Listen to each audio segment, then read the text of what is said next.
New at 11, the Commanders have yet to sign off on plans for a new RFK stadium, but there's already growing fear among neighbors that a new stadium will create a parking nightmare at their front doors. On top of that, our exclusive WUSA 9 investigation reveals space for fans to tailgate on game days will be severely limited.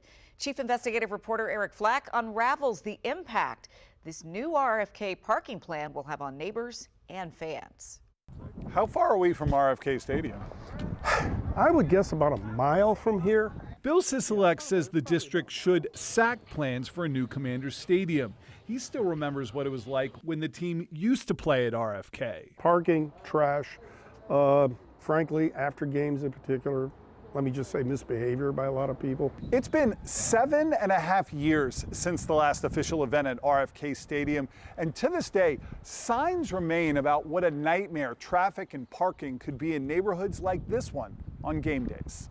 Our vision right now is that anchor would be an NFL stadium. In her public pitch to partner with the Washington Commanders, Mayor Bowser promised a new stadium would not be a sea of parking lots. I mentioned it's 174 acres there. We think that about 20 to 25 acres would be needed for an NFL-sized stadium. So the balance of that is a lot. For park space, for recreation space, for housing, entertainment, and other commercial development. Good news for skeptics of stadium plans, bad news for a group who might use the stadium the most, Commanders fans who tailgate. Prince George's County property records show there's almost 144 acres to spread out and cook out on game dates outside the current stadium.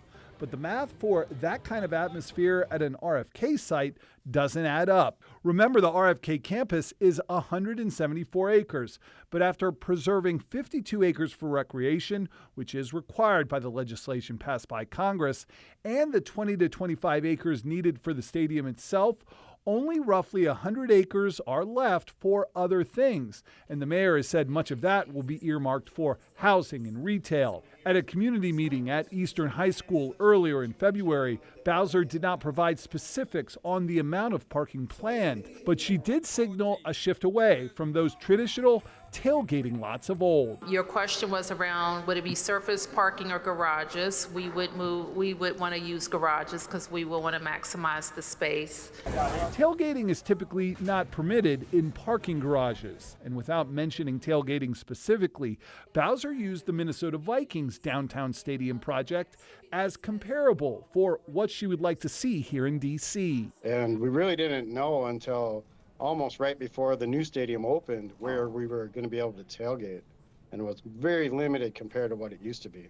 I spoke with a group of Vikings fans who tailgate with Craig Norcus, a photographer from our Minneapolis affiliate. They told us the Vikings' move to a downtown stadium 9 years ago has all but killed a once proud tailgating culture.